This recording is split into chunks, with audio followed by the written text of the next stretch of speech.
Hello and welcome to the instructional video on how to upload your tender documentation that's required in order to complete the tender process.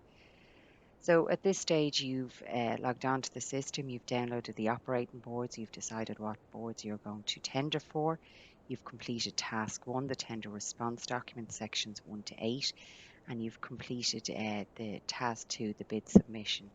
And there's 4 sections on this. So now you move on to task 3. This is a mandatory field that everybody must do. So you click on here and you download the tender form and legal sign off. So you see it comes up here on the side and you click on the button here and you save it to your file. So you've saved it to your file and now you must print it off and complete it. In order to complete it, please fully read all the instructions. Fill in the name, the address, the company registration number, contact name, mobile number and email address, and then it must be signed by a duly authorised person. Please ensure that the details that you fill in here are in line with your PQQ submission, and they're also in line with Task 1, Section 1, General Company Information. So for the purpose of this demonstration, we'll say we have printed it off, we've signed it, and now we are going to upload it. So I already had a document there uploaded, so I'm going to show you here how I can change this. So I go into upload your document, I choose my file, so you can see there that's the one I had earlier on, so I'll just choose this file to override the other file. Attach it there. You can put in a description if you want, but you don't have to. And you hit submit, and you see there tender form required is that it's mandatory, and we click, you see there smiley face, it's okay. So the next section we go into is task 4, and this is to upload the conflict of interest. This is not a mandatory field. You only have to go in and upload this document if in your task 1 in your section 2 under the declarations that you've declared that there's a change since you submitted your PQQ. So if you declared in the tender response document that the PQQ declaration that you signed still remains the same and true, then you don't need to go in and upload the document.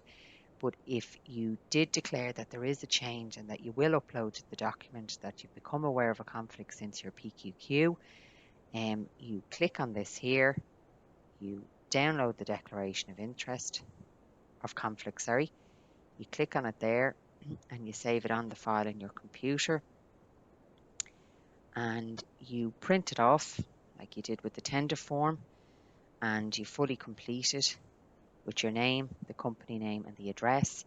You declare the conflict here and it must be signed then by a fully authorised person. You scan it back up onto your system, you go back into the school transport procurement system and you upload this document.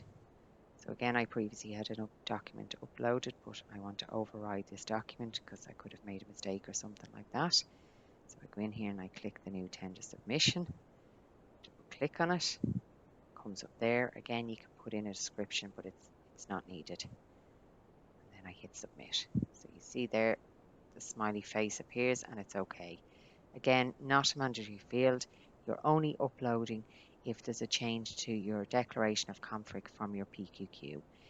If you're not too sure what is defined as a conflict of interest, if you go to the tender documents, you should have downloaded them earlier on, or you can go into view documents there and you can go into the the download documents there and you can go in and download the file there, and the conditions of tendering, you'll find a definition there for a conflict of interest. We're just going to go back button there, and we're going to go into task 5. So this is the signed declaration of conflict in relation to grounds for exclusion. So you can see there it's saying not yet complete. Again, I would address that this you would have stated in the tender response document in section 2 that you've had no changes since you submitted your declaration of conflict in your PQQ. However, if you did declare that there is changes and that you're going to upload a new document, you will have to go into task 5. So you click it here, you download the document, you open it there, save it to your computer, and you'll see there the declaration of conflicts. Please read carefully. So you put the name and address and the county in, and on behalf of the applicant, having duly authorised, I sincerely declare, so you're going to declare there that you haven't participated in criminalisation, corruption, fraud, terrorist offences, money laundering, child labour, that you're not in breach of your obligations for paying tax, the performance of a public contract has not failed to comply with applicable obligations in the field of environment, social labour that apply, you haven't been become bankrupt, you're not guilty of grave misconduct, you haven't entered into the agreement to distort the competition, you're not aware of any conflicts, you haven't been involved in the preparation of this tender process, you've shown significant deficiency in the performance of substantial requirement under a prior public contract, you've not been guilty of a serious misrepresentation in supplying the information required, and has not undertaken unduly influencing the decision making. So if you're happy with all these, you print it off, you sign it, you date it. Again, the reason that you would be filling this in again is that you could possibly have been convicted of a criminal offence, and you need to declare this to Bus Éireann, or you've had a contract terminated, and the reason for the termination could be that you handed back a route or you abandoned a route. So if this is the case, you do have to sign the documentation, and you'll see here where the exclusion applies, you will have to let us know the reason why you had your contract terminated. So for the purpose of this, we'll say we printed it off, we signed it, we said we handed the contract back, and we'll give the reasons why and the details of the contract that was handed back. We'll go into the Coupa system, we'll upload the document, so we'll go in and we'll choose our file there that we have scanned up, double click on it, again you can put in a description but it's not needed, and we'll hit submit.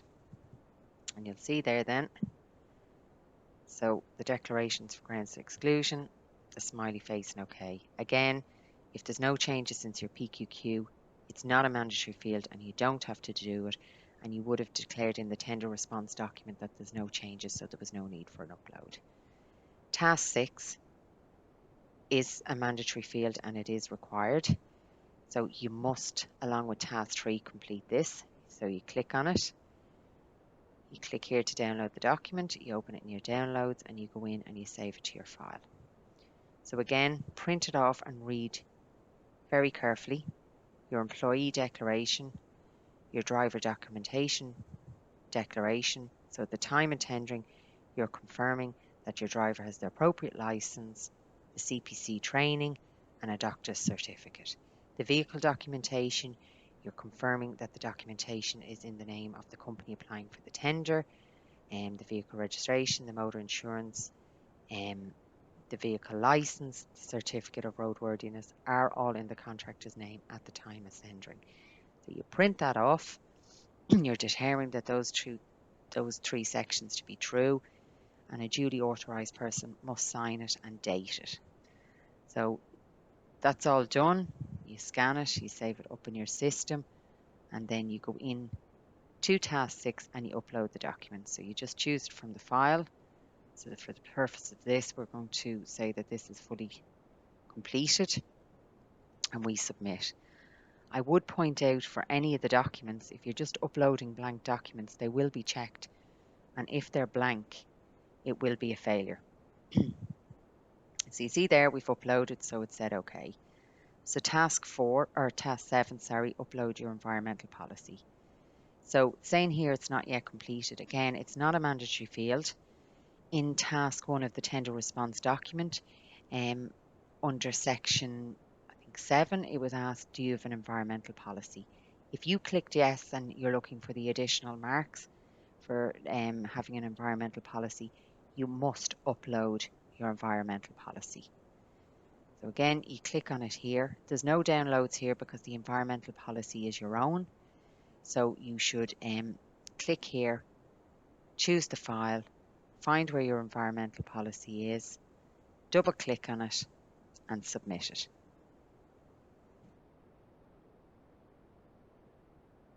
Again, if you don't have an environmental policy, it's not a mandatory field and you will not get the additional marks. So for the purpose of this, we're going to say we don't have an environmental policy and we're going to leave that as not yet completed.